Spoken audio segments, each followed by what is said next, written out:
Bom, vamos lá então, pessoal. O Bitcoin na tela nesse exato momento sendo cotado a 26.667 dólares por unidade. Bitcoin aqui acaba perdendo, se a gente for analisar com o fechamento de candles aqui no gráfico de 4 horas, acaba perdendo aquela região de suporte muito forte que a gente tinha na marcação de 27 mil dólares por unidade. Então o Bitcoin perde essa marcação e nesse exato momento podemos dizer que ele faz um pullback que retorna no rompimento daquele triângulo simétrico que eu já comentei em vários e vários vídeos aqui com vocês, pelo menos nos últimos 5 vídeos.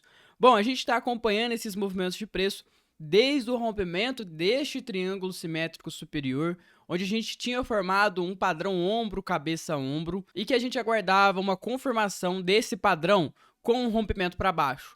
Bom, na minha concepção, o que a gente viu aqui foi o rompimento e o que a gente viu aqui foi a confirmação desse rompimento.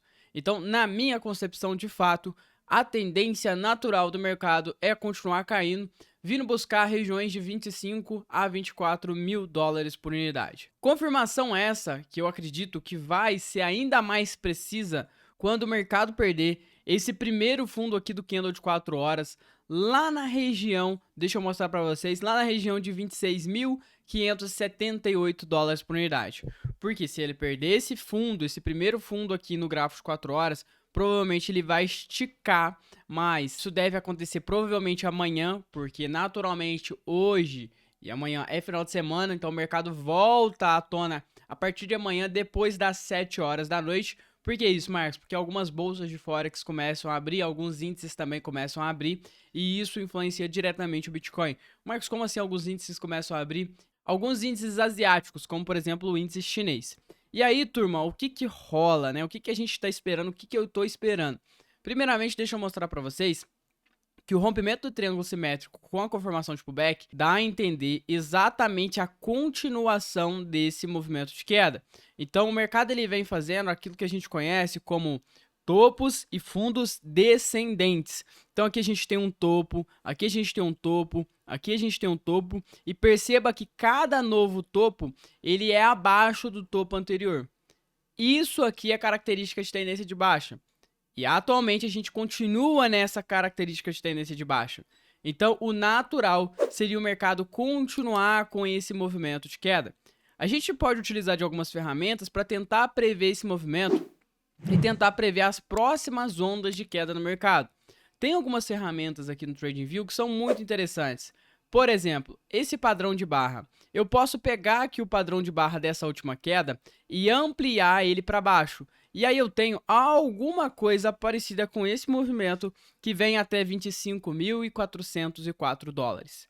Mas sendo bem sincero com vocês, eu acredito que esse movimento aqui, ele não vai acontecer de uma hora para outra como esse padrão nos mostra. Por quê? Porque hoje, repetindo, é final de semana. Então ainda tem alguns candles de 4 horas para acontecer que provavelmente vão ficar num padrão de lateralização. Se você observar no gráfico de 15 minutos, você vai entender que o mercado está dentro de uma região de lateralização, uma região parecida com um retângulo, onde o mercado bate no suporte, busca resistência, bate na resistência, busca suporte, bate em 50% do canal e lateraliza. Olha só, ele bate aqui novamente no suporte e volta para cima. Então, o natural aqui seria o mercado continuar dentro desse canal, pelo menos até o final do dia de hoje. E a partir de amanhã, depois das 6, 7 horas, vem um rompimento muito forte. O rompimento, na minha concepção, mais provável é um rompimento que vem para baixo, porque no padrão de 4 horas o que a gente vê é uma tendência clara de baixa no mercado. Então o Bitcoin deve voltar aí a partir de amanhã, com a continuação na segunda, na terça e assim por diante, a regiões inferiores de preço. O monitor de taxa de juros ele diz isso também, porque ele está precificando mais um aumento na taxa de juros, com 64,2% das pessoas acreditando em um aumento de 25 pontos base na próxima reunião, e um aumento como esse reforça o dólar e faz o Bitcoin cair. Tanto é que se a gente observar, o dólar ele sobe muito forte nos últimos dias. Olha só, gráfico do dólar na tela. A gente consegue perceber que o dólar disparou, pessoal. O dólar subindo muito forte. E o Bitcoin não está fazendo um movimento de queda muito forte ainda. Então, possivelmente, o Bitcoin está acumulando esse movimento para quando ele cair, ele cair muito rápido, ele precificar toda essa alta do dólar em alguns candles. O Bitcoin, ele é mestre em fazer isso.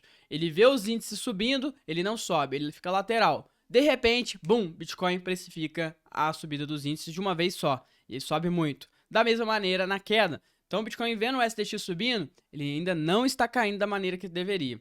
De repente, em alguns candles, com a abertura dos mercados, vral, o Bitcoin vai embora, cai muito forte. Por quê? Porque ele está precificando aquilo que está acontecendo nos índices internacionais. E a gente não vê somente o STX subindo. A gente vê também o petróleo subindo, ou seja, o COI subindo, a matriz energética global subindo.